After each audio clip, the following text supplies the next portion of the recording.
अनगिनत धार नहीं, जो भरा नहीं भाव से, जिसमें बहती है धार नहीं, अरे हृदय नहीं वो तो पत्थर है, जिसमें स्वदेश के प्रति प्यार नहीं। क्या बात है, बहुत बढ़िया। जैसा कि हम सभी जानते हैं कि आज हम यहाँ 76वें गणतंत्र दिवस को मनाने के लिए एकत्रित हुए हैं। यह हमारा राष्ट्रीय पर्व है। आज के दिन ही हमारे संविधान को लागू किया गया था। विस्तार पूर्वक तो मैम ने बता ही दिया है कि हमारा संविधान बनाने की जरूरत क्यों पड़ी। मैं बस जो हमारे शहीद हुए जवान हैं उनके प्रति मेरे मन में जो विचार है वो आपके साथ साझा करना चाहूंगी। महोदय, अब तो हमारा तिरंगा झंडा भी हमसे ये पूछने लगा है कि क्या बात है भारत, आजकल फहराने से ज्यादा मैं कफन में दफनाने के क्यों काम आ रहा हूँ।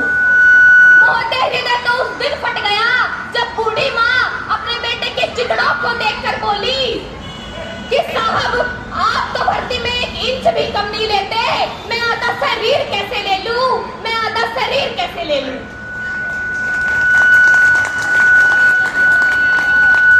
महोदय, आज इन मानव अधिकारों के कारण इन आतंकवादियों के बंगलों के आकाओं की नागफनी हस्ती है और शहीद हुए हमारे जवानों के आंगन की तुलसी रोती है।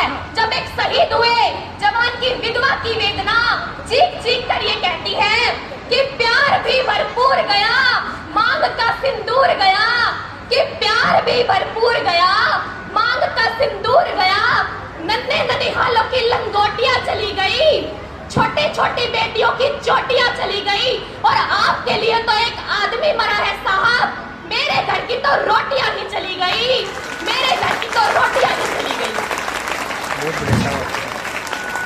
किसी भी युद्ध को जीतने के लिए पहल करना आवश्यक है, क्योंकि इतिहास गवाह है कि पहल करके बड़े बड़े युद्धों के परिणाम बदल दिए गए हैं। परंतु आज मानव अधिकारों के कारण हमारे देश के जवान इस कदर बंधे हुए हैं कि अपनी ड्यूटी पर खड़े होकर वो पहल करने से डरते हैं, क्योंकि भविष्य में उन्हें कटघरे में खड़े होने का डर सता रहा होता है। वो ये जानते हैं कि चाहे एक उग्रवादी की राइफल से निकलने वाली गोली को ये तय करना पड़े या ना पड़े कि वो किसे लगेगी, परंतु हमारी राइफल से निकलने वाली हर गोली को ये निर्णय लेना पड़ता है कि गोली दोषी को लगे या ना लगे, परंतु किसी निर्दोष को नहीं लगनी चाहिए। यदि ऐसा हुआ तो ना तो ये समाज हमें छोड़ेगा और ना ही दिल का तार बनाने वाली ये मीडिया हमें छोड़ेगी। और महोदय, मानव अधिकार के तले किसी जवान को दबाकर युद्ध के मैदान में छोड़ देना कोई वीरता नहीं, एक आत्महत्या है। क्योंकि महोदय, फूल को श्रृंगार दो ये मुमकिन नहीं और एक वीर को झनकार दो ये मुमकिन नहीं। जो हाथ बांधे सेना के, ऐसे मानव अधिकार का पालन संभव नहीं।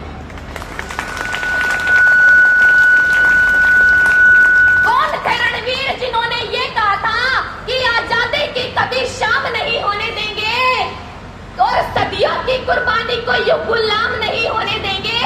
अरे जब तक बची है एक गर्म बूंद भी लहू की इस सीने में, माँ भारती का आंचल नीलाम नहीं होने देंगे, माँ भारती का आंचल नीलाम नहीं होने देंगे। एक वो झांसी वाली रानी थी श्रोताओं, जिसने अपने बेटे को पीठ से बांध करके अंग्रेजों के साथ लड़ाई लड़ी।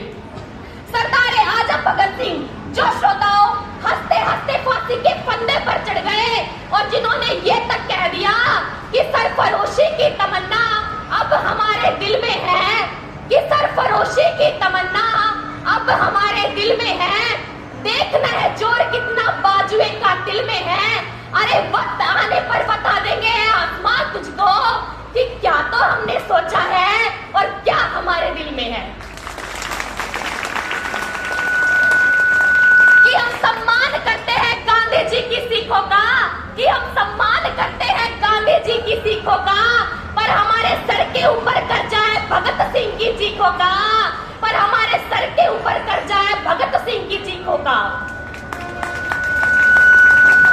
कि कितने चढ़ गए फांसी पर और कितनों ने इस सीने पर गोली खाई थी, कि कितने चढ़ गए फांसी पर और कितनों ने इस सीने पर गोली खाई थी। अजय क्यों झूठ बोलते हो साहब, आजादी चरखे से आई थी? क्या चरखे से आजादी आ सकती थी? ये नहीं नहीं है कि चरखे से आजादी आ सकती थी, बट ये नहीं कह सकते कि पूरा सैक्रिफाइस गांधी जी कर गए। भगत सिंह ने कुछ नहीं किया। अरे क्यों नहीं किया? जिसने अपनी जवान अवस्था, श्रोताओ, जिसने अपनी जवान अवस्था तक कुर्बान कर दी भारत माँ की आन के लिए, और जिसने ये तक कह दिया कि हिंसा अगर प्रलय नहीं करती तो अहिंसा का मान नहीं होता, कि हिंसा अगर प्रलय नहीं करती तो अहिंसा का मान नहीं होता। अर्जुन अगर कायर ना बनता तो गीता का ज्ञान नहीं होता। अरे नेता और भगत सिंह का अगर बलिदान नहीं होता तो चाहे कितने भी गांधी मर जाते, आजादी का सहगान नहीं होता, आजादी का सहगान नहीं होता। और अंत में ज्यादा समय न लेते हुए मैं बस अपने लिए इतना ही कहना चाहूंगी कि काश मेरी जिंदगी में सरहद की कोई शाम आए, कि काश मेरी जिंदगी में सरहद की कोई शाम आए, काश मेरी जिंदगी मेरे वतन के काम आए। ना खौफ है मौत का, ना आजू है जन्नत की, ना खौफ है मौत का, ना आजू है जन्नत की। बस जब कभी जिक्र हो शहीदों का तो उसमें मेरा भी एक नाम आए।